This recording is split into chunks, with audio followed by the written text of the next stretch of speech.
बंदों गुरुपद कंज कृपा सिंधु नर रूप हरि महामोहतम पुंज जासु वचन रवि करने कर। देशवासियों को मेरा हार्दिक अभिनंदन।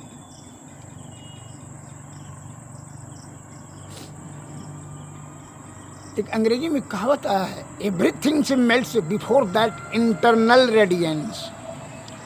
जो प्रबल जिज्ञासु हैं उनकी हर समस्याओं के समाधान अंतःकरण इंद्रियों में हो जाती है। अतः आत्मचिंतन करें, शुद्ध चित्त आत्मा से, निष्कपट भाव से, विषय से विरक्त होकर के, तभी सभी समस्याओं के समाधान आपका अंतःकरण इंद्रियों में ही हो जाएगा। जब तक आप विवेकशील प्राणी नहीं बन जाते हैं, चित्तवृत्ति आपकी शुद्ध नहीं हो जाती है, चित्तवृत्ति की इंद्रियां जागृत नहीं हो जाती है, तब तक आप गफलत में नाना प्रकार का मस्तिष्क में प्रश्न उठते रहेगा और जवाब ढूंढने के लिए आप अत्र तत्र मृग तृष्णा के भांति भटकते रहेंगे।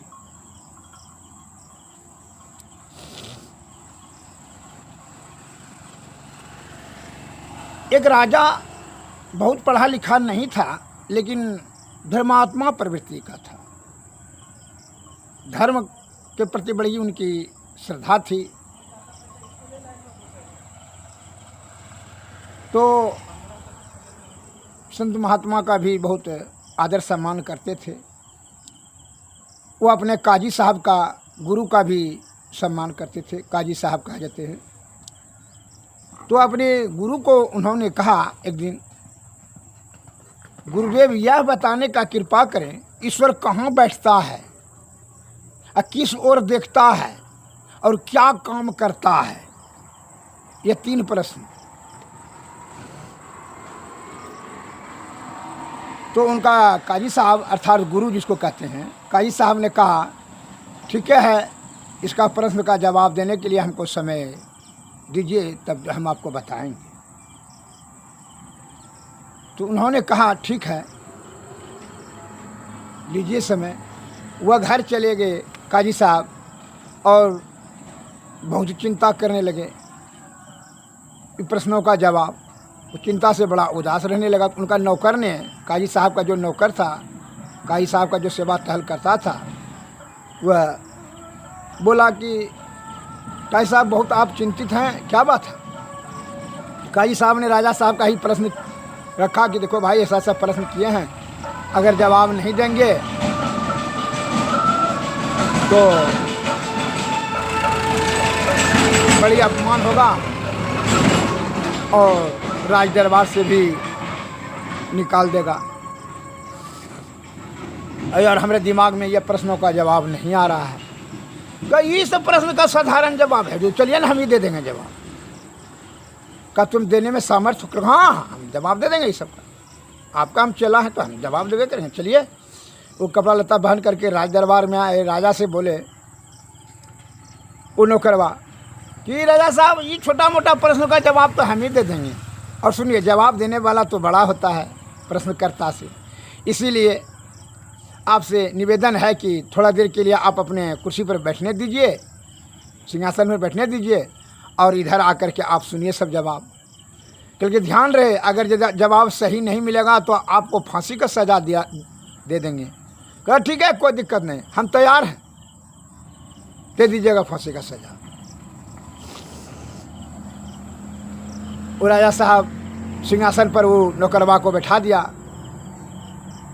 क्या ठीक है, क्या प्रश्न है? पहला प्रश्न तो राजा साहब ने प्रश्न करता है कि ईश्वर कहाँ बैठता है, अर्थात कहाँ है? तो कहा कि गाय ठोलन भाई, धेनु गाय लनवाइया। क्योंकि गाय का दूध कहाँ है? गाय में दूध है, जानते हैं ना आजकल का। हाँ, दूध कहाँ आजकल के थन में? क्योंकि गलत बात, थन को काट दीजिए तो दूध निकलेगा, क्योंकि पूरे सर्वांग शरीर में है। तो हाँ, ये बात सही बात है। तो जब वो पन्हा जाता है, बछड़ा जब उसको माँ के थन को पन्हा देता है तो वह गर्मी हो जाता है, तो वह दूध तैयार होकर करके थन के माध्यम से निकलने लगता है। बल्कि दुहिए इसको दुलवा लिया। बोलिए कि मक्खन इसमें कहाँ है राजा साहब? दूध है ना, दूध में घी रहता है ना, जानते हैं ना? तो हाँ तो जानते हैं। कल कहाँ दिखाइए? देखे हैं, जानते हैं, दिखाइए। कल के नहीं, इसके लिए तो इसको गर्म कर करके छाली निकालेंगे, फिर जो है दही जमावेंगे, छाली को फिर सड़ाएंगे, फिर मथेंगे, फिर तब गर्म करेंगे। तो उसके कुल को तो ये बात जानते हैं। तो यह बात तो जान रहे हैं ना। उसी प्रकार कि दूध में घी है, उसी प्रकार ये संसार में ईश्वर समव्याप्त है। कण कण में ईश्वर है, भगवान है, परब्रह्म है। लेकिन खोजने के लिए, उनको पास जाने के लिए, अर्थात उनको प्राप्त करने के लिए सदगुरु के शरण में जाए। उन्होंने जो आपको युक्ति देंगे, हृदय को जिस प्रकार मक्खन को मथ कर करके घी निकालते हैं, उसी प्रकार हृदय को मथना होगा, जिससे कि विषय अलग हो जाएगा। विषय में लिपटा हुआ है आपका जीवात्मा। जीवात्मा को ही अधिकार है परमात्मा तक जाने के लिए। यह गुरु महाराज ने आपको विषय से विरक्त होने का तरीका बताएंगे। ये विषय का पूरा मंथन कर करके उसको बेल्लाक कर देंगे, तब जीवात्मा रहेगा, चित्तवृत्ति जागृत हो जाएगा। तो उसमें तब आपको युक्ति बताएंगे, युक्ति से भक्ति करेंगे, तब आपको परब्रह्म में चले जाएंगे, तब दर्शन होगा। और जिस प्रकार घी कोई काल लिए जतन करना पड़ता है, उसी प्रकार तो ठीक ये बात तो है, जान लिए। देखता किधर है? क्योंकि मोमबत्ती जलाइए, मोमबत्ती जलाया, क्योंकि मोमबत्ती का प्रकाश किधर है? मोमबत्ती किधर देख रहा है? क्योंकि ये तो चारों बगल प्रकाश फैल रहा है। तो उसी प्रकार ईश्वर चारों बगल देख रहे हैं। कहा ठीक, संतुष्ट हैं? क्योंकि हाँ, जवाब से संतुष्ट है। क्योंकि काम क्या करता है? क्योंकि काम उसका, ईश्वर का काम है प्राकृतिक परिवर्तनशील और चेतन गतिशील है। उनका काम है परिवर्तन करना। जैसे अभी देखिए, आप जो है आपके कुर्सी पर हम बैठ गए हैं, आप नीचे में बैठ गए। राजा से रंग करना, रंग से राजा करना, जीवन देना, कभी मरण देना, उसका पालन करना, संहार करना, ये संसार को हरदम बदलते रहना। यह जीवात्मा भी जो है 84 लाख योनि में भटकरे रहना, यही काम है उनका। आप गुरु के कृपा से ही आप ब्रह्म में ये जीवात्मा को ले जा सकते हैं, अर्थात मोक्ष की प्राप्ति करवा सकते हैं। संतुष्ट हो गए प्रश्नों से? क्योंकि हाँ, आप संतुष्ट हो गए। क्योंकि और कोई प्रश्न? क्योंकि नहीं, आप सब समझ गए। राजा साहब ने खुश होकर के उनको बहुत धन इनाम दिया। कहा कि अच्छी बात है, इसको आत्मज्ञान हो गया। इसलिए हे हमारे देश के प्यारे सज्जनों, हमारे संत महात्मा अनादिकाल से इस बात पर दावा ठोक रहे हैं, आप लोगों को कह रहे हैं शास्त्र के माध्यम से कि भाई विषय के ऊपर उठ जाओ। माया के बाजार में विषय से संलिप्त हो जाते हो। माया रूपी नगरी में, विषय के बाजार में आप लिपट जाते हो, जिसके कारण से यह जीवात्मा को बड़ा कष्ट होता है। उसकी निवृत्ति करने के लिए, उससे मुक्त होने के लिए धर्म का रूपी एक नाव है, और वह नाव से ही आप यह विषय रूपी भवसागर को पार करने में सक्षम हो रहेंगे।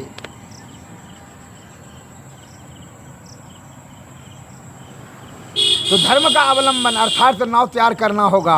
तो उसके लिए क्या हुआ? सद्बुद्धि, सदाचार का पालन, सत्संग, सतोगुण में रहना, सादा भोजन करना, निष्कपट भाव से गुरु का सेवा करना, और गुरु के मार्गदर्शन के आधार पर ही उनके बीजाक्षर का अमल करना। तब आत्मशुद्धि होगा, तब धर्म की उपकार की भाव रखना, करुणा, दया, सहनशीलता, क्षमा, ये सभी सद्गुण आपके हृदय में जब जागृत हो जाएगा तो ईश्वर की कृपा से, गुरु की कृपा से आपको धर्म की प्रवर्धन होने लगेगा। और जब धर्म की प्रवर्धन होने लगेगा तो वही नाव पर से जो है ना आप यह भवसागर को अर्थात विषय रूपी नदी को पार करने में सक्षम का है कि विषय के परे ही तो ईश्वर है। तब आप सक्षम हो जाएंगे ईश्वर तक पहुँचने में, अर्थात यह जीवात्मा परम आत्मा तक पर ब्रह्म की प्राप्ति हो जाएगी। तो फिर जो है ये जीवन मरण से मुक्त हो जाएंगे, तो यह नाना प्रकार के दुखों से छुटकारा मिल जाएगा। हमारे गुरु महाराज स्वामी महर्षि मही परमहंसदास जी महाराज के वाणी में आया है, एक सज्जन ने प्रश्न किए थे, गुरुदेव ईश्वर को देख सकते हैं? उन्होंने, हमारे गुरु महाराज ने भी कहा है, उन्हीं के वाणी में मैं आपका समक्ष वह शब्द रखता हूँ। आप ध्यानपूर्वक शुद्धचित आत्मा से श्रवण करें और आत्मचिंतन कर करके मनन करें। युग नेत्र के किरण को अस्थिर करो रे भाई। कहाँ पर? ये दोनों नेत्र के किरण को यहाँ बिंदु पर स्थिर करने के लिए बोल रहे हैं। क्या है कि ईश्वर कहाँ है देखना चाहते हैं तो यह नेत्र तो नाशवान है, यह नाशवान नेत्र से अविनाशी चीज़ को कैसे देख सकते हैं?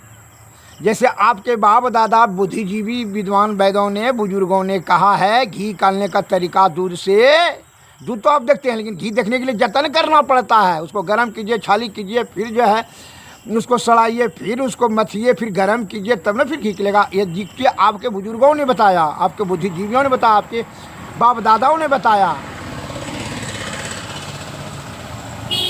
दादी ने बताया, माँ बताई,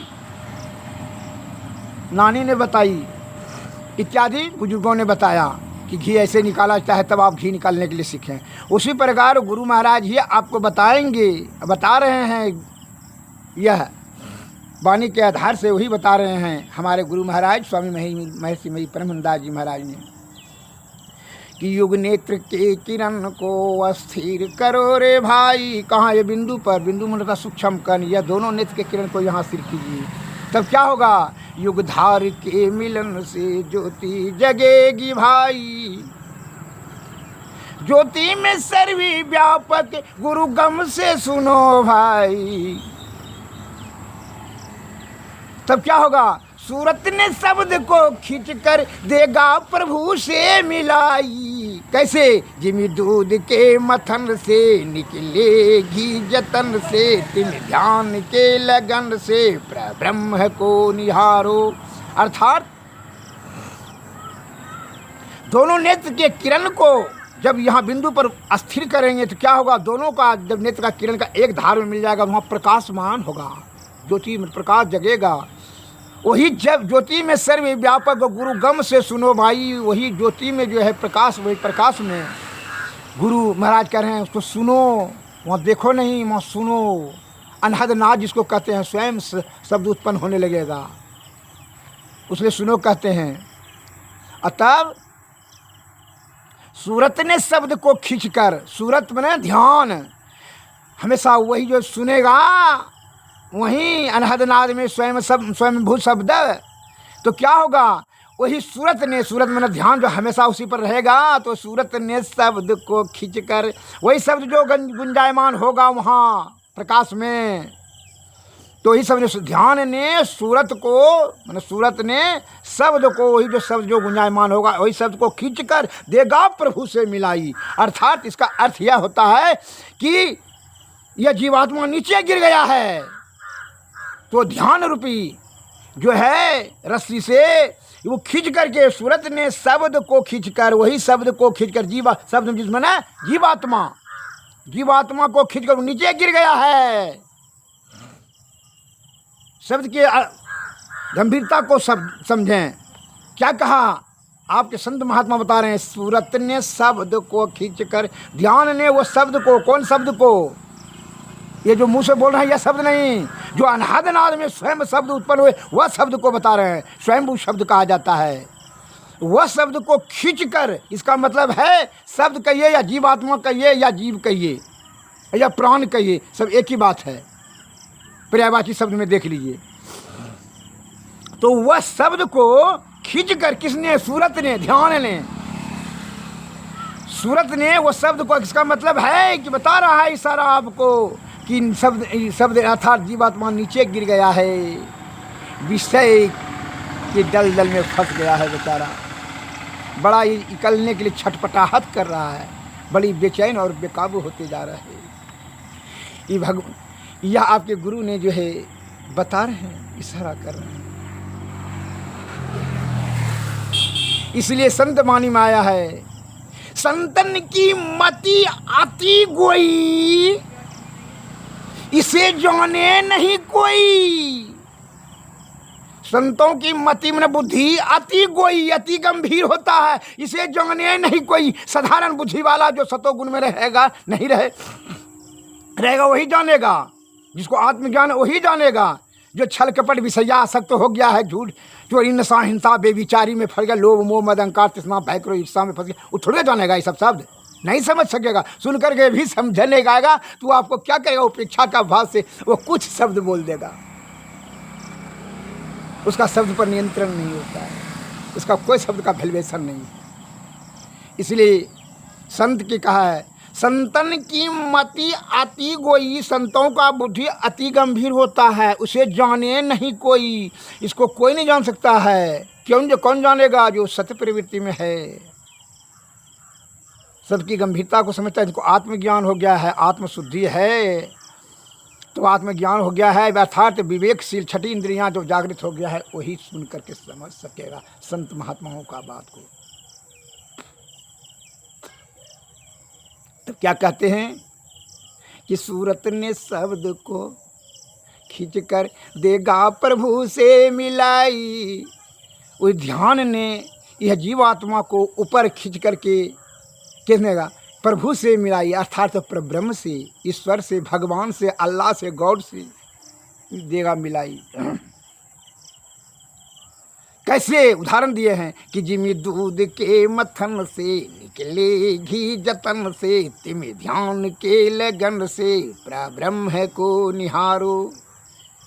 जिस प्रकार दूध के मथन से निकले घी जतन से, बड़ा जतन से घी निकलता है, बड़ा मेहनत से निकलता है, उसी प्रकार क्या होते हैं? ध्यान के लगन से बराबर बराबर ध्यान करेंगे, इकट्ठे एक बार सोचेंगे प्राप्त करेंगे, थोड़ी ऐसा हो जाएगा। ध्यान के लगन का क्या? आपका जो है ना मन तो इधर उधर विषय में भटक रहा है, आपका समय तो कीमती समय तो कामनी और कंचन में ही प्राप्त करते करते छिन जाए। आप कामनी में, सुंदरी में अपने को सुख खोजते हैं, कंचन में सोना में आप सुख खोजते हैं। कितनी मूढ़ता है आपको। अरे यदि पेट में दर्द हो जाए, मैं उदाहरण देता हूँ, तब इसका जवाब दीजिएगा। हम सोना सटाएंगे पेट में, अच्छा लगेगा? छूट जाएगा? दर्द मुक्त हो जाएगा? शांत हो जाएगा? तुम कभी नहीं होगा। तुम इतने दिमाग में लगा रहे हो कि कामनी और कंचन को प्राप्त करो, यह जीवन उसी के लिए प्राप्त हुआ है, मिला है ना। यह अब की बार अवसर अगर छूट जाएगा, 84 लाख जीवों में सर्वश्रेष्ठ माना जाता है चेतन जीव मनुष्य को। इस बार अगर छूट जाइएगा तो फिर 84 में चला। अनादिकाल से यह जीवात्मा जो है मायाबद्ध होकर करके विषयों में लिप्त होकर के भटक रहा है, नाना प्रकार का दुख यह सहते जा रहा है। हे हमारे प्यारे सज्जनों, अनादिकाल से संत महात्मा हम लोगों को बड़ा उत्तम ज्ञान दे करके के त्याग शक्ति को बढ़ा करके विषय से ऊपर उठने के लिए बता रहे हैं। तब यह जीव आत्मा परम आत्मा में क्या हो जाएगा? लय हो जाएगा। फिर यह अटकना भटकना, रोग शोक और संताप, जीवन मरण, बुढ़ापा, शत्रु, नाना प्रकार का दुख से इसको निवृत्ति मिल जाएगा। नहीं तो सुख दुख में जो है ना लिपटे रहिएगा। जो सुख से सोच करके खुश हो रहे हैं, वही सुख आपका जो है ना दुख का कारण होता है। इसलिए परम सुख को प्राप्ति करने के बारे में संत महात्मा बताते हैं। इच्छन भंगुर सुख नहीं, यह सुख नहीं जो कि, यह आनंद नहीं जो कि दुखदायी हो, वह परम आनंद प्राप्त करने के बारे में बता रहे हैं। अपने ज्ञान शक्ति से, विवेक से अरे पर ब्रह्म की ओर बढ़ो, अब की बार अवसर है, फिर अवसर नहीं मिलेगा। इसलिए संत वाणी में है, आवत अवसर अति कठिनाई, राम कृपा बिनु आई नि जाई। ईश्वर की बड़ी आशीर्वाद कृपा हुई है, जो यह तन मिला है रे, बड़ा शुभ अवसर है। इसी में जो है भजन कर करके मानस जब मानस ध्यान दृष्टि साधन सुरत शब्द योग, यह हमारे गुरु महाराज ने 4 उत्तम मार्ग बताए हैं ईश्वर तक जाने के लिए। इसलिए हमारे गुरु महाराज ने कहा कि भाई ईश्वर को जिस प्रकार दूध के मथन से घी मिलता है, उसी प्रकार जो है ध्यान के लगन से पर ब्रह्म को निहारो, अर्थात ईश्वर को निहारो, ईश्वर को प्राप्त करो। जिन सज्जन को विषय सताने लगे, अत्यधिक विषय हो जागृत होने लगे, तो आप समझ लीजिएगा कि बुद्धि हमारा विभ्रम में चला गया।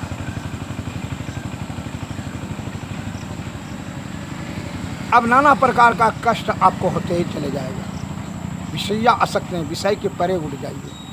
इसके लिए सतोगुण में सदाचार का पालन करें, सादा भोजन करें, ब्रह्मचर्य का पालन करें, आयुर्वेद का सेवन करें, इसीलिए कि निरोग शरीर रहेगा तभी ध्यान करने में आपको सामर्थ्यवान रहेंगे। और निरोगता के लिए आयुर्वेद ने बड़ी अनुकंपा, बड़ी कृपा कर करके आयुर्वेद की संरचना की है कि भाई निरोग रहेंगे, आरोग्यवान, दीर्घायुवान। आप इतना तो कुछ बढ़िया समझ सकते हैं कि आपका 50, 60, 70 वर्ष तो उम्र नहीं होता है, आप अपने पुत्र पुत्री के लिए नाना प्रकार का जो है ना व्यवस्था सुख साधन के लिए जुटाते हैं। तो ईश्वर तो परम पिता ने, आप पिता है तो इतना व्यवस्था, अब परम पिता ने हमारे सुख सुविधा साधन के लिए क्या क्या किए हैं मालूम है आपको? ये 5 तत्व 25 प्रकृति से 9 महीना उनको लगातार खटना पड़ा, परिश्रम करना पड़ा, तब यह काया खड़ा किया। और तुम माया में फंस कर करके विषय से रत हो गया और ईश्वर को भूल गया रे। जिस प्रकार तुम्हारा पुत्र पुत्री जो है अपना विषय में लिप्त होकर करके तुम्हारा तिरस्कार अपमान करता है, तो तुमको भीतरे भीतर गुस्सा होता है, क्रोध होता है और दुख होता है, और संवेदना प्रकट करते हो। गांव में हो देखो न हमरो बेटा नहीं माने के, हमरो बेटियों ने छोड़ी दिल के, आजकल तक तो जो है न आधो ने कर से नहीं आवे क्या। अरे उसी प्रकार तुम भी तो वही गलती कर रहे हो। ये परमपिता परमेश्वर का उपेक्षा करते हो, निंदा करते हो, नास्तिक बन कर करके दुष्प्रचार फैलाते रहते हो कि ईश्वर है ही नहीं, विज्ञान है। अरे विज्ञान तो उसका सीमित है, विज्ञान शक्तिमान है, ईश्वर तो सर्वशक्तिमान है।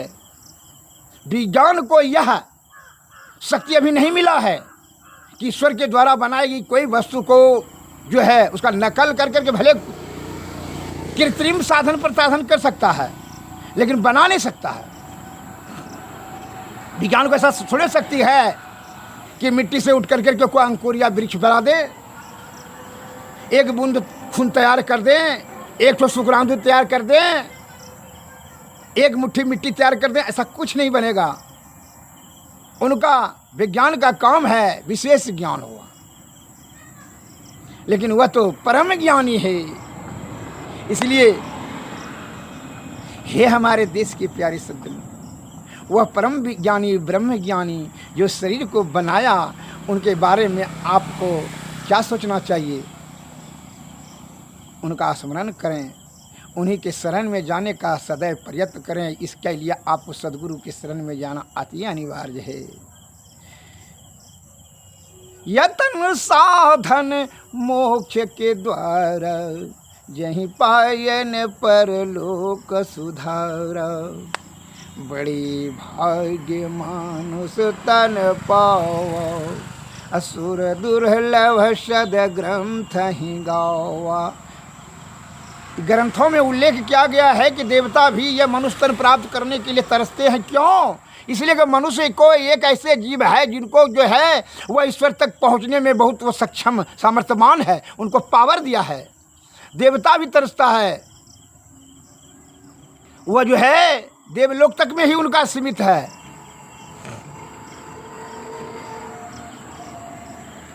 पर ब्रह्म तक नहीं जा सकता। और यह मनुष्य को, जीव आत्मा को परब्रह्म में जाने का अधिकार है। क्यों? चेतन जीव बनाया है इनको, लेकिन अवसर कम दिया है, समय बहुत कम दिया है। और कम समय का भी उनको जो पावर भी दे दिया है कि मानस जब मानस ध्यान दृष्टि साधन सूरज सबसे ये सरल रास्ता से फट से चला जाएगा, शॉर्टकट रास्ता से।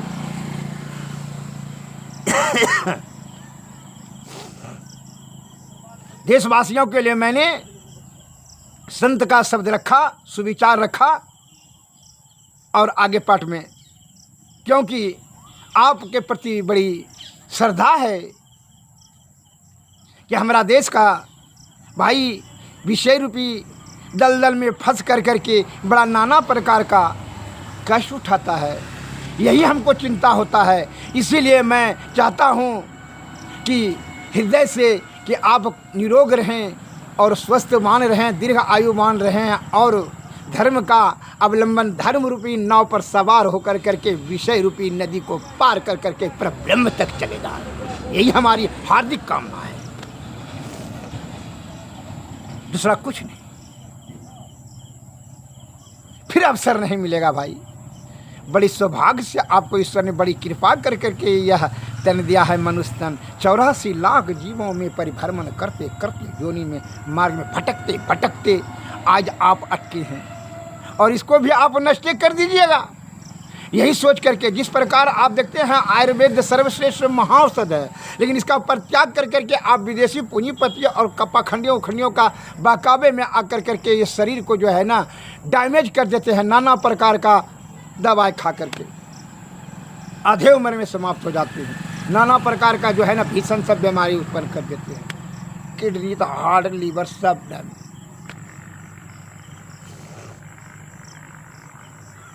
लौकिक दृष्टि से और वो तो अलौकिक चीज़ पाने के लिए मैं आपसे कामना करता हूँ, नम्र निवेदन करता हूँ कि सुचित आत्मा को करते हुए सद्गुरु सत्संग भजन में रुचि लेने का है। बियो तो पड़ेगा, जब बिया पड़ेगा तो फिर अवसर मनुष्य जोनि का आपको मिलेगा, अन्यथा नहीं मिलेगा।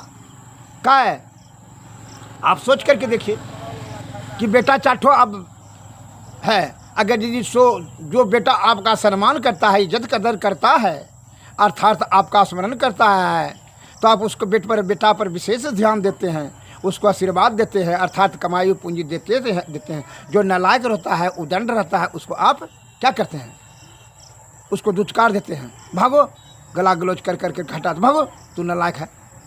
उसको दंड देने का मन करता है और दंड देते भी हैं। उसी प्रकार तो ईश्वर का भी तो आप बेटा हैं, इसलिए ईश्वर ने वही काम करेगा जो कि आप कर रहे हैं। मैं लौकिक और अलौकिक दोनों का उदाहरण दे करके आपको बताना चाहता हूँ कि आप भी ईश्वर का बेटा हैं, इसलिए आप लायक बनिए, नालायक मत बनिए। विषया आसक्त होकर करके नालायक मत बनिए। और जो चापलूसी और झूठू मूढ़ का जो है ना ढोंगी करते हैं, आडंबर पाखंड कर करके सोचते हैं कि ईश्वर को गुमराह करेंगे हैं, यह सोच तो और आपका नीचा प्रवृत्ति का विचार है। सदैव यह जो ज्ञान को है, ऊंचा ज्ञान प्राप्त करने के लिए प्रगाढ़ अध्ययन, आत्मचिंतन, गुरु का मार्गदर्शन होना जरूरी है। उसी प्रकार क्या, उसी प्रकार आपको